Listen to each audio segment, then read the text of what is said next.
morning guys! Happy Tuesday na tayo. Katatapos ko lang mag-monitor ng aking blood pressure. Medyo nasa boundary tayo, kaya ingat lang ulit. Siguro yung puyat, medyo late na tutulog. Yan ang resulta. Pero hindi naman masakit ang ulo. Yan. Kaya lang in-advise kasi ako nung doctor ko na i-monitor ang aking blood pressure at least 3 times a day para kung i-adjust yung oras ng pag-inom ko, kasi bago ko matulog meron akong iniinom, meron akong maintenance. So, titignan niya kung i-check niya kung pwedeng ilipat sa umaga or iibahin yung oras. Ayan. So far, carry naman. Controllable naman. Hindi pa kami nagbe-breakfast. 8:40 na ng umaga. Good morning, good morning. Pupunta kami ngayon ng sa mother ko. Samahan namin siya ng at least mga 2 tulog ulit. Ayan. Ayusin ko muna to guys. Ito, ayan, ang aking paraphernalia. Pasensya na ulit sa itsura. You know, pag morning talaga, ganyan ang mga ganap natin. Sige, so I'll see you later. At ito, teka ko. Inimplahan ako ni Master Chef ni Johan. Thank you, Johan. Ayan siya, guys. Tinimplahan niya ako ng turmeric. Yan. Merong nagbigay sa amin ng turmeric noon. Ang dami ko nito. At iinom ako nito ngayon. Sayang naman din kasi mag-expire na. So, ngayon natin dyan. Pasensya yun ang aking mga maskuladong braso. See you later. Thank you, Lord. Let's eat, guys. Now, let's start.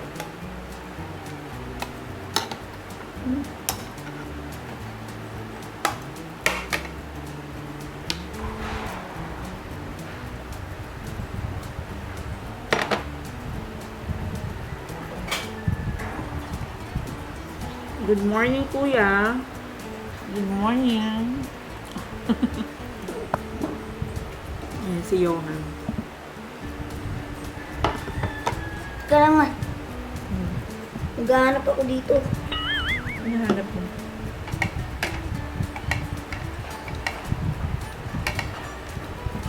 Walang store mo. Walang store? Wala. Eh, may kasama si password. Naghanap siya ng... sila malikot. Naghanap siya ng star shape sa nuggets. Kasi may mga nuggets, may mga shape. May circle, triangle, so heart shape. Nahanap niya yung star.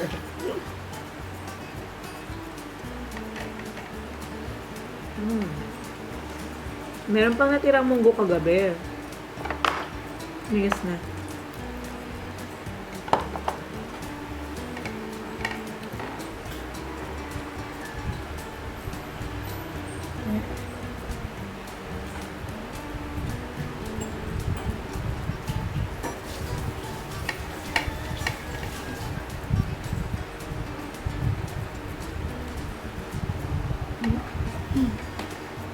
Lipot!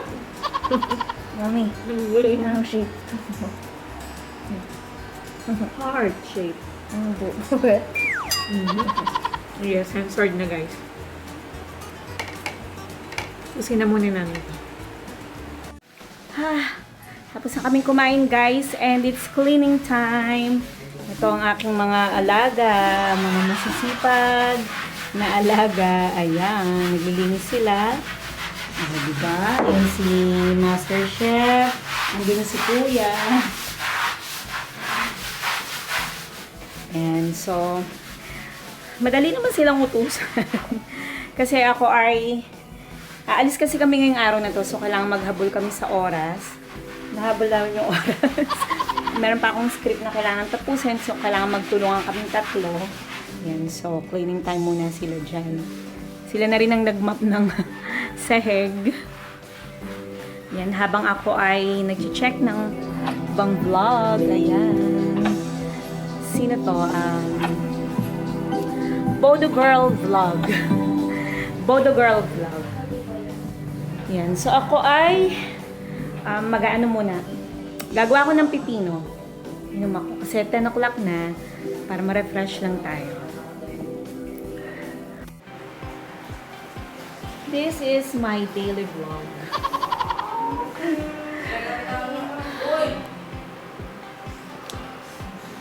Pinababad ko yung pako guys ng mga 30 minutes using Promag 300 para makarest tayo. And nagpipino ako. Yan, paubos na. Nakadalawang tasa na ako. Yung isang buong pipino, binablend ko yon. Yung 10 o'clock, siguro gagawin ko na siyang routine. Every 10 o'clock, iinom ako ng mga, itatry ko mag-blend ng pipino o ng ibang mga gulay pa. Hi, Master Chef! Naglinis sila ng CR. Wow! Ay, huwag mawakan na dumi yan.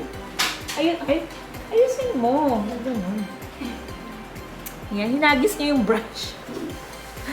Diba? Tulong sila ng kuya niya maglinis ng banyo habang ako ay nagre-relax. Ay, pwede na ako maligo. Pwede na. Sige na. After this, ano bang gagawin ko? Tatry kong i-preview ulit yung gagawin kong script for today. Ngayon ko na rin ipapasa yun. Okay na ba yun? Ano yun? Okay na. Sige, check ko mamaya. Tara, kuya, ligo na tayo. Ayan. So, ito, ayan. Tatapusin ko muna to guys. Ayan. Habang ako ay nagpapahangin sa electric fan. Dahil tayo ay babiyahe mamaya. Napagod ako kasi umaga, medyo tanghali na kasi kami nagising. Nagigising talaga ako ng mga 6:30 ng umaga. At siguro, kulang pa yung tulog ko. Parang naiba lang yung pakiramdam ko. Siguro yung sobrang nagwalis na kasi ako. Pagkagising ko kasi nagluluto ako. Yun yung routine ko, nagluluto. And then, lalabas ng bahay para linisin yung sa may garahe, sa labas at sa taas. So, siguro, sobrang pagod, tuloy-tuloy. And then, after nun, yun na, linis ng bahay. Tapos, nag-ano na rin ako, nag-script. Siguro, napapagod yung mata, na-stress tayo. Kaya, yan, medyo tumigil ako and then nag-try ako magpipino muna, mag-blend ng pipino. Ayan, na-relax naman ako. Tsaka nagbabad ako ng Promag na. Again, hindi ako endorser ng Promag 300. Pero ito ay subok na guys. Recommended to ng mother ko. Ginagamit din nila to pati yung isang pamangkin ko. Kahit sa mukha guys, kumitigyawat kayo, medyo magaspang yung mukha nyo. Ayan, i-apply nyo lang yon. Ihahalo siya sa warm water.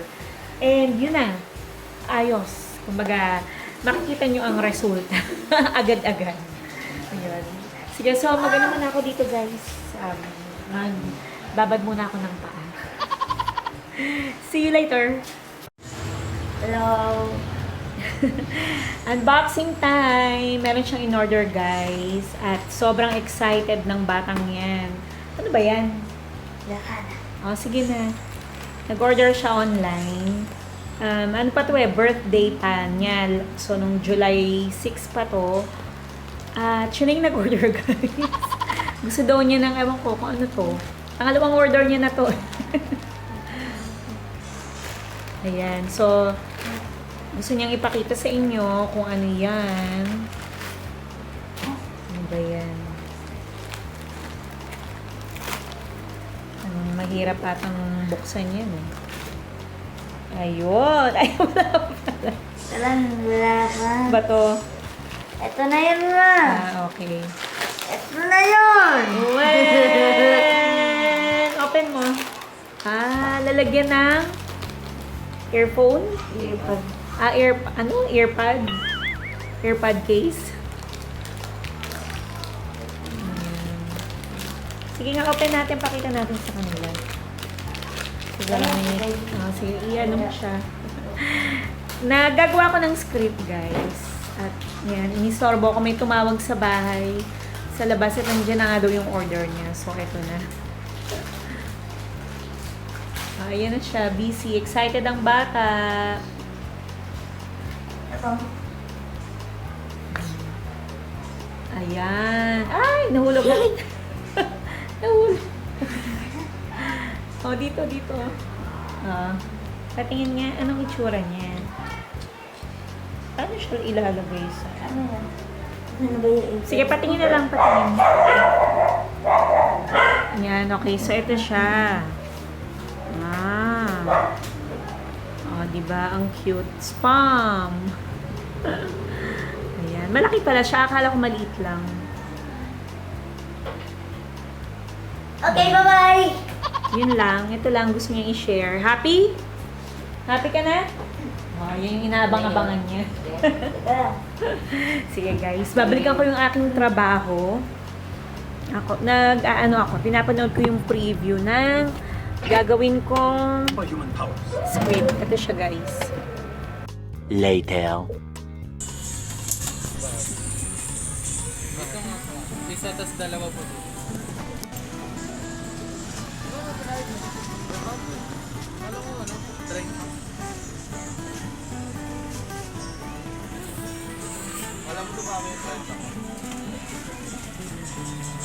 Lima sa akin, Peng, cheese, donut.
Hello guys, nandito na ulit kami.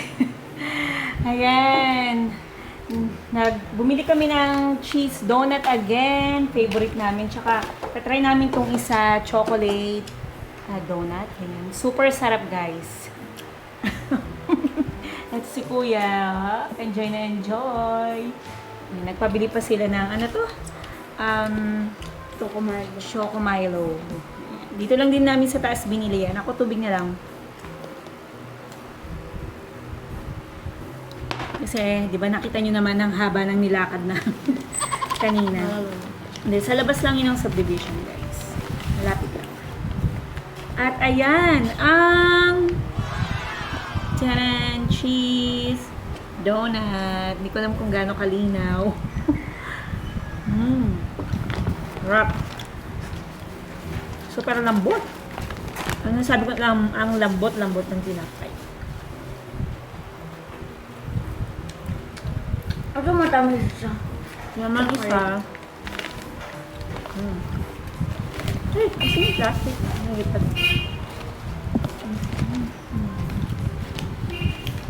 Matamis daw tong isa. Yung chocolate kasi sa loob eh. Ayan o.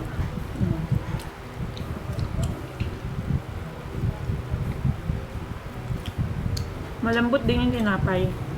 Harap dun. Wala man siya sa loob. Hindi ko man natitikman. Ay, nalagyan. Ayan.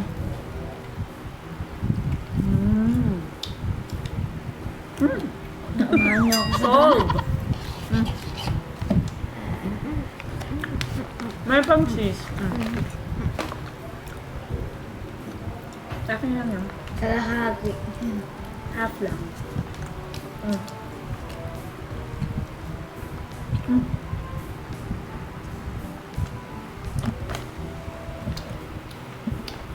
Close. ASMR. Tama.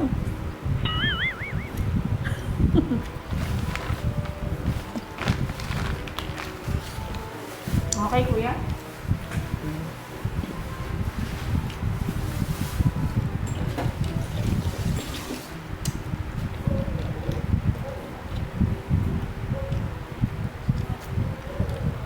Nag-i-script pa ako, guys. So, nagpahinga lang ako ng konti. Ayan, pabili kami ng manya natin tong pinagmamalaki nilang Choco Milo. Choco Milo.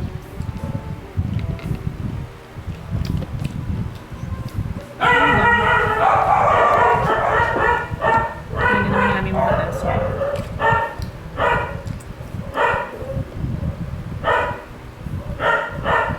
Okay na. Dami nga. Ano ba, kuya? Ano ba? Tapos na yan. Chocolate. Ayaw mo?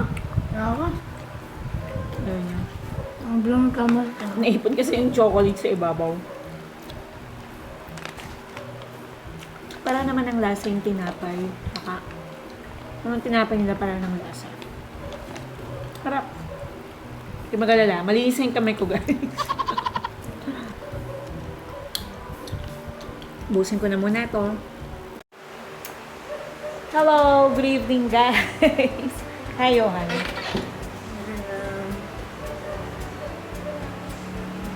Ngayon pa lang ako magdi-dinner. Time check, siguro mga 9 o'clock na ng gabi, guys.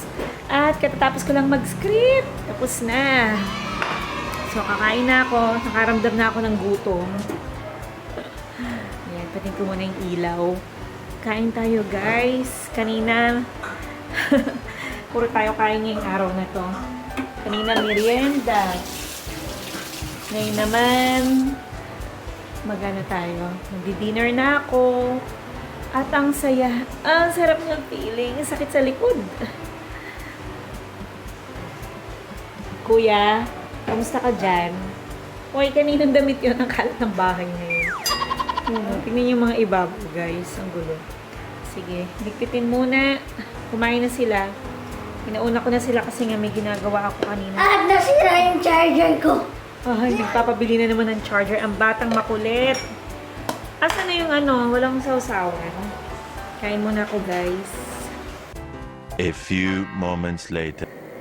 Hello guys! We're back to the Singing Mom TSM slash Buhay Nanay and for tonight, guys. Thank you ulit sa walang sawang suporta at panonood ng ating channel na ito.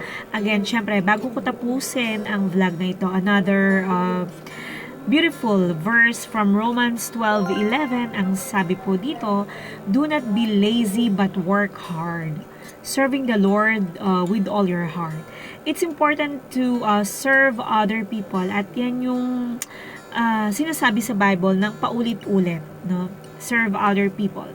At serving can mean many different things kasi. Yung marami naman kasing paraan din para makapaglingkod tayo sa kapwa natin or makatulong tayo sa ibang tao.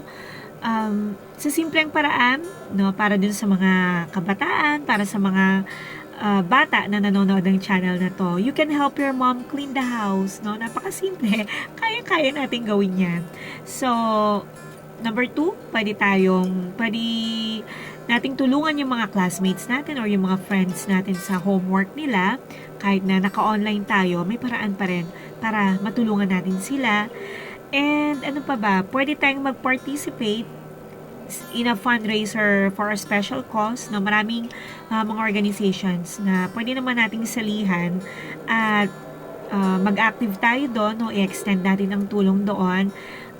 Pwede rin tayong gumawa ng letter, no? Doon sa mismong sa family na kung meron man tayong isang member sa family na hindi natin madalang nating makita, pwede tayong gumawa ng letter. So, whatever God leads you to do, work hard and He will bless you. Medyo minsan lang, parang nakakailang pakinggan or medyo strange, weird pakinggan, but it's true. No? The more you serve others, the better it makes you feel. Yan. And let's ask God na i-open niya yung daan or tulungan niya tayo, turuan niya tayo na paano ba talaga ang totoong paglilingkod sa ibang tao or sa kapwa. At pag nalaman na natin at na-discover na yung bagay na yon, gawin natin yon ng buong puso. Okay? So, again, guys, from Romans 12:11, do not be lazy but work hard, serving the Lord with all your heart. Thanks guys for your time. Thank you for watching the Singing Mom TSM / Buhay Nanay, and see you tomorrow for another day na naman ng vlogging. Don't forget to like, share, and subscribe.